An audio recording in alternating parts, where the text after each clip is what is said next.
Hi friends, good morning to all of you. पिछले class में पिछले वीडियो में हम आपको बतलाए थे सॉल्यूशन में कि घोल की शक्ति को प्रकट करने की कौन कौन सी विधियां हैं, जिनमें हम पहला विधि का जिक्र किए थे आपको मोलैरिटी।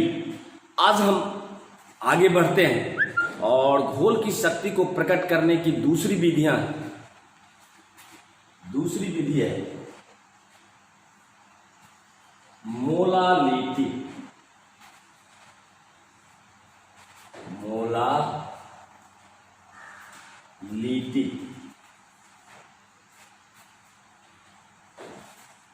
जिसको हम हिंदी में मोललता,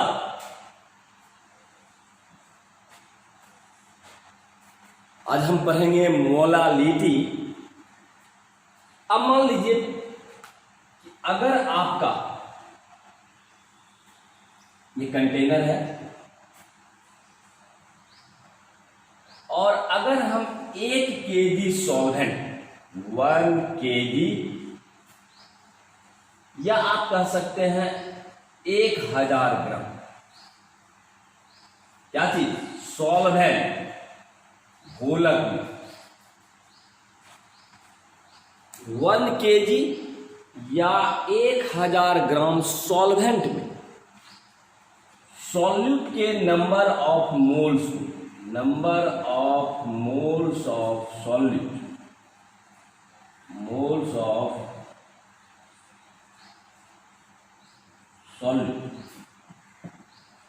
को हम मोलालिटी कहते हैं और मोलालिटी को हम छोटी m द्वारा निरूपित करते हैं। मोलालिटी को छोटी m द्वारा निरूपित किया जाता है। तो कहने का मतलब है कि 1 kg या 1000 ग्राम सॉल्वेंट में सॉल्यूट के नंबर ऑफ मोल्स की संख्या को ही हम मोलालिटी कहा जाता है, जिसे हम छोटी m द्वारा निरूपित करते हैं। इसका चलिए डिफिनेशन लिख लेते हैं कि किसी विलयन में उपस्थित 1 kg या 1000 ग्राम सॉल्वेंट में उपस्थित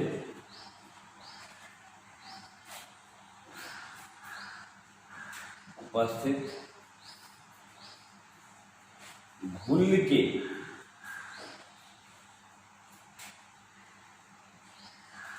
नंबर ऑफ मोल्स को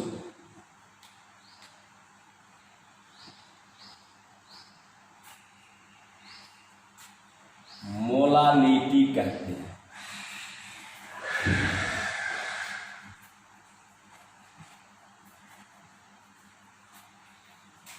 क्लियर? यानी 1 kg या 1000 ग्राम सॉल्वेंट में उपस्थित घुल के नंबर ऑफ मोल्स को मोलालिटी कहा जाता है। इसे छोटी m द्वारा निरूपित किया जाता है। छोटी m द्वारा निरूपित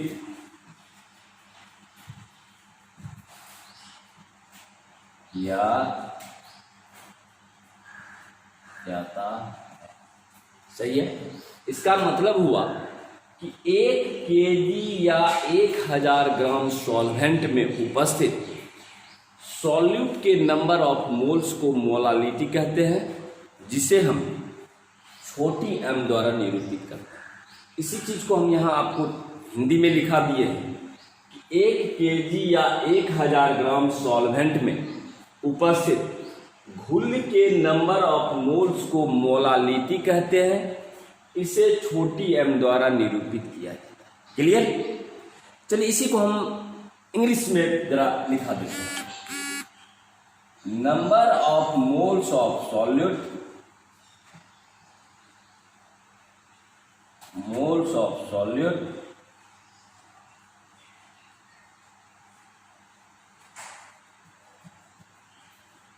which is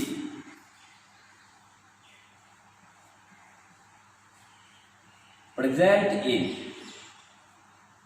1 kg or 1000 gram of the solvent is known as molality,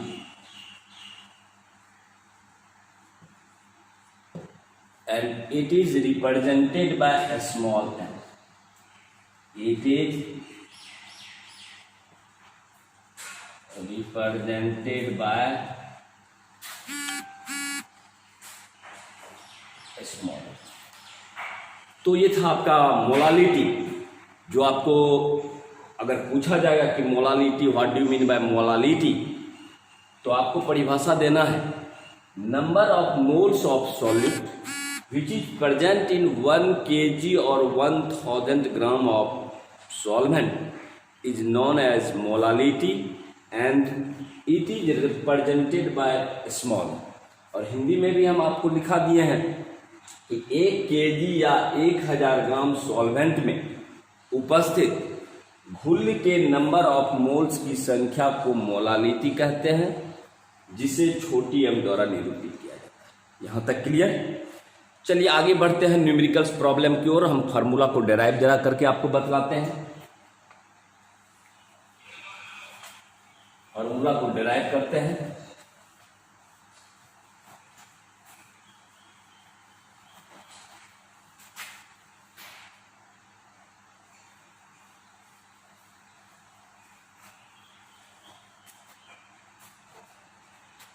मान लिया कि ए आपका है आपका amount of solute,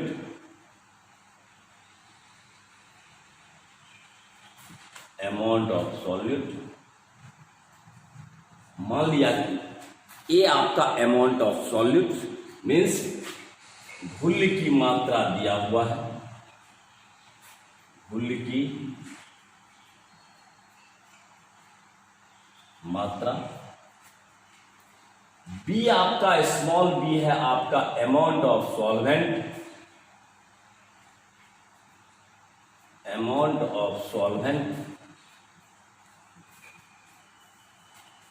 of solvent का मतलब हुआ घोलक की मात्रा, घोलक की मात्रा। और W है आपका molecular mass of solute, molecular mass of solute, यानी घुल का आणविक द्रव्यमान, घुल का आणविक द्रव्यमान।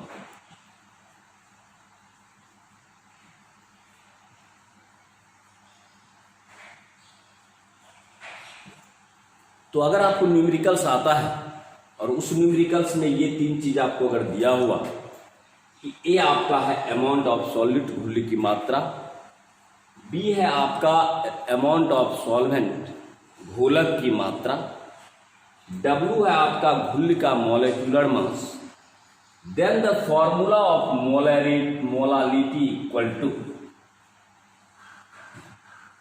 तो मोलालिटी का फॉर्मूला हो जाएगा छोटी m इक्वल टू A गुना 1000 बटा B गुना W।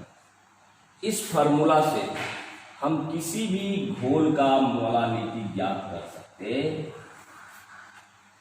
तो आपको ये याद रखना है कि ये आपका अमाउंट ऑफ सॉल्यूट है, बी आपका अमाउंट ऑफ सॉल्वेंट है, डब्ल्यू आपका मोलिकुलर वेट ऑफ सॉल्यूट है। और इस तरह से हम इस फार्मूला से A गुना 1000 बटा B गुना W के फार्मूला पर हम किसी भी घोल का मोलालिटी ज्ञात कर सकते हैं। चलिए चलते हैं हम न्यूमेरिकल प्रॉब्लम की ओर। इस पर हम एक अंकित प्रश्न देकर आपको समझाते हैं। मान लिया कि एनसीईआरटी का प्रॉब्लम है, प्रॉब्लम नंबर 2, न्यूमेरिकल्स, जिसको आप कहते हैं आंकिक प्रश्न।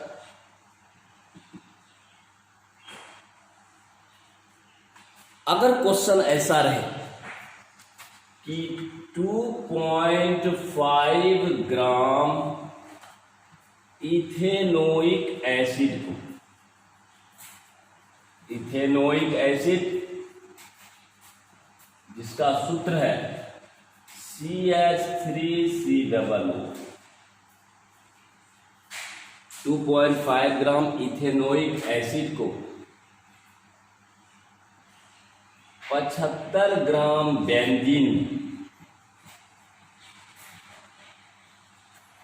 बेंजीन का सूत्र C6H6, बेंजीन में घोल आ गया,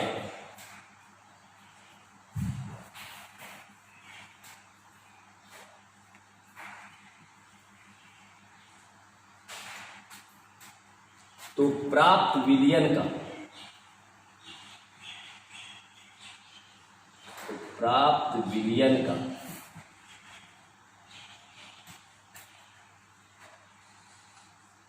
मोलालिटी ज्ञात है।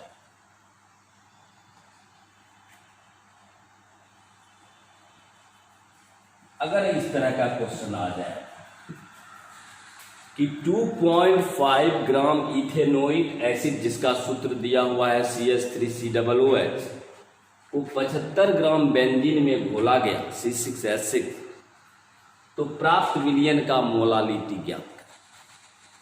इंग्लिश में भी आप लिख सकते हैं 2.5 gram of ethanoic acid, ethanoic acid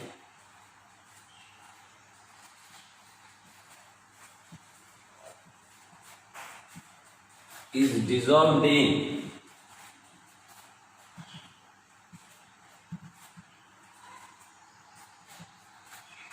75 gram of benzene,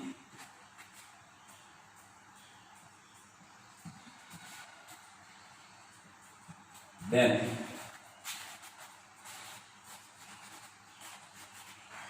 calculate its molality. अगर इस तरह का आपको क्वेश्चन आ जाए तो आप कैसे सॉल्व कीजिएगा? सबसे पहली बात है कि क्या क्या दिया हुआ है, गिवन दैट मैं आपको ये चीज देना होगा कि न्यूमेरिकल्स बनाने से पहले आपको क्या क्या दिया हो। तो न्यूमेरिकल्स बनाने से पहले हम ये देखेंगे कि आपको ए दिया हुआ है 2.5 ग्राम इथेनोइक। वैसे भी हम आपको पिछले क्लास में बतलाए थे, विलयन में जिस अवयव की मात्रा कम होती है वो सॉल्यूट कहलाता है, और जिस अवयव की मात्रा अधिक होती है उसे हम सॉल्वेंट कहते हैं। तो एक 2.5 ग्राम है और एक 75 ग्राम। तो 2.5 ग्राम आपका कम है, इसलिए सॉल्यूट की मात्रा, इसका मतलब सॉल्यूट की मात्रा दिया हुआ है 2.5 ग्राम। 75 ग्राम ऑफ बेंजीन, यानी कि इसकी मात्रा ज्यादा है, इसका मतलब सॉल्वेंट की मात्रा दिया हुआ है 75 ग्राम। अब रही बात की मॉलिक्यूलर वेट ऑफ सॉल्यूट, चूंकि आपका 2.5 ग्राम इथेनोइक एसिड है, हमको इसका मॉलिक्यूलर मास निकालना है CH3COOH। उसके बाद ये आपका W दे देगा, इथेनोइक एसिड का मॉलिक्यूलर मास निकाल लेंगे W। उसके बाद हम फार्मूला पर बैठा देंगे मोलालिटी बराबर A गुना 1000 बटे B गुना W। तो इस तरह से हम इस प्रॉब्लम को सॉल्व कर सकते हैं। तो न्यूमेरिकल्स बनाने से पहले सबसे पहला देखिए कि क्या क्या दिया हुआ है आपको। तो हमको दिया हुआ है कि 2.5 ग्राम इथेनोइक एसिड, इसका मतलब है A बराबर 2.5 ग्राम दिया हुआ है। न्यूमेरिकल्स बनाने से पहले आप डाटा लिखिए क्या क्या दिया हुआ गिवन। सबसे पहला क्या दिया हुआ है, A बराबर दिया हुआ है, घुल की मात्रा दिया हुआ है 2.5 ग्राम, क्लियर। B आपका दिया हुआ है सॉल्वेंट की मात्रा, जो आपको दिया हुआ है 75 ग्राम, सही है। और W जो है वो आपका सॉल्यूट का मॉलिक्यूलर मास, CH3COOH का मॉलिक्यूलर मास। तो इस तरह से हम इसका मॉलिक्यूलर मास निकाल सकते हैं। कार्बन का 12 जोड़ हाइड्रोजन का 1 गुना 3 जोड़ 12 जोड़ 16 जोड़ 16 जोड़ 1, सबको जोड़ दीजिएगा तो आपको आएगा 7। इसका मतलब हुआ कि ए आपको दिया हुआ है, बी भी दिया हुआ है, डब्ल्यू भी दिया हुआ है। तो आपको जो है मोलालिटी पर डायरेक्ट फॉर्मूला को पुट कर देना है। तो आपको पुट करना है मोलालिटी बराबर, यहाँ जो है आपका, तो m बराबर आप फॉर्मूला पर पुट कर दीजिए A गुना 1000 बटे B गुना W, वैल्यू रख दीजिए सबका। 2.5 गुना 1000 बटे B दिया हुआ है 75 ग्राम, गुना मॉलिक्यूलर मास भी हम निकाल लिए 60। चलिए कटाइए, दशमलव हटा, नीचे 10 आया, 25 या 75, 1 2 2 शून्य खत्म, 2 5 10, 2 3 6। इसका मतलब आया आपका 5/9। इसका मतलब 0.555 मोल पर केजी लिख सकते हैं, या इसी को आप आंसर में 0.555 प्रोटीन। तो इस तरह से आप किसी भी प्रॉब्लम को, मोलालिटी के प्रॉब्लम को आप बना सकते हैं। आपको गिवन दैट में क्या क्या दिया हुआ है, घुल की मात्रा है, सॉल्वेंट की मात्रा है और सॉल्यूट का मॉलिक्यूलर मास है। इस तरह से आप, इस फार्मूला से आप किसी भी घोल का मोलालिटी ज्ञात कर सकते हैं। क्लियर? आगे बढ़ें। चलिए, अब जो है मेरा घोल की शक्ति को जो व्यक्त करने की तीसरी विधि है वो है आपका मोल फ्रैक्शन, मोल अंश या मोल प्रभाव। तो तीसरा विधि है हमारा घोल की शक्ति को प्रकट करने का, वो है आपका मोल फ्रैक्शन। घोल की शक्ति को प्रकट करने की तीसरी विधियां हैं मोल फ्रैक्शन, जिसको हम मोल अंश,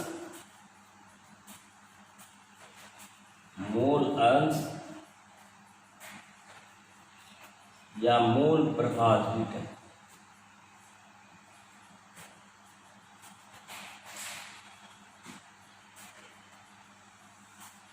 सही। अब मान लीजिए कि किसी विलयन में, यह आपका कंटेनर है, मान लीजिए कि किसी विलयन में Na मोल आपका सॉल्यूट उपस्थित है,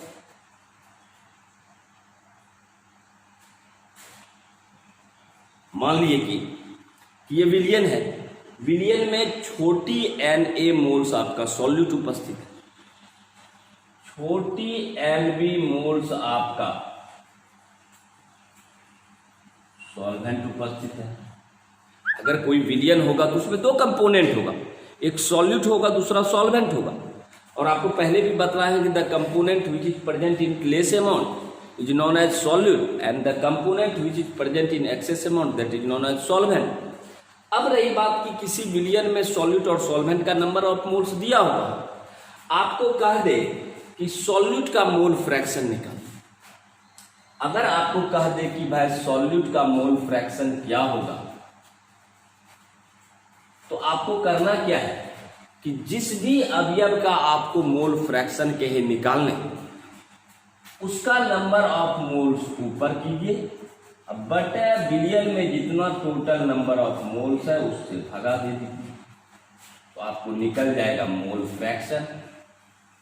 टोटल नंबर ऑफ मोल से भगा दीजिए, क्योंकि विलयन में आपका सॉल्यूट और सॉल्वेंट दोनों है, इसीलिए Na को हम ऊपर किए, बटे दोनों के नंबर ऑफ मोल्स को जोड़कर भाग दे दिए, हमको निकल गया किसका मोल फ्रैक्शन, सॉल्यूट का। और यदि इसी प्रकार से हम मान लीजिए कि सॉल्वेंट का मोल फ्रैक्शन निकालना चाहते हैं, तो कुछ नहीं करना है, सॉल्वेंट का नंबर ऑफ मोल्स को ऊपर कर देना है। ये Nb को हम ऊपर कर देंगे, अब बटा दोनों को जोड़कर भाग दे देंगे Na प्लस Nb। तो इस प्रकार हमारा सॉल्वेंट का मोल फ्रैक्शन निकल जाए। तो जिसका भी आपको निकालना है उसको आप कह सकते हैं। तो कहने का मतलब है कि अगर इसका परिभाषा पूछा जाएगा कि बतलाइए भाई मोल फ्रैक्शन क्या है, किसे कहते हैं, तो आप लिखिएगा किसी विलयन में उपस्थित, किसी विलयन में, किसी विलयन में उपस्थित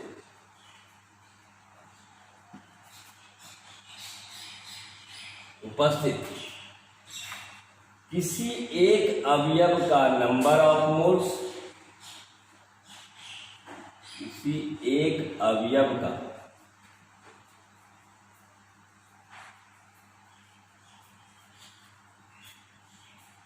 नंबर ऑफ मोल्स तथा कुल नंबर ऑफ मोल्स के अनुपात को, कुल नंबर ऑफ मोल्स के अनुपात को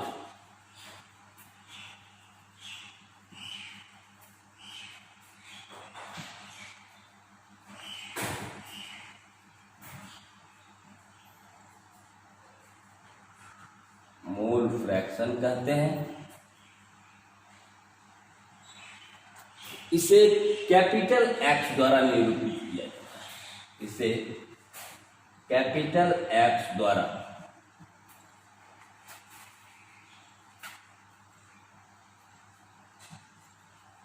निरूपित या क्लियर। तो हम बतलाए कि किसी भी विलयन में किसी एक अवयव का नंबर ऑफ मोल्स तथा कुल नंबर ऑफ मोल्स के अनुपात को मोल फ्रैक्शन कहते हैं, जिसे हम कैपिटल X द्वारा निरूपित करते हैं। तो इंग्लिश में भी आप लिख सकते हैं it is the ratio of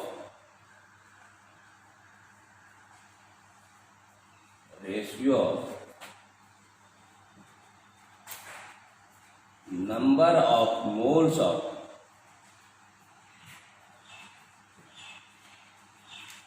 one component to total number of moles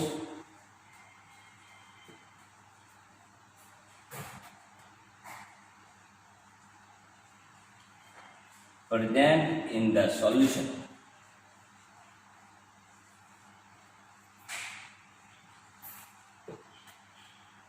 और it is represented by capital।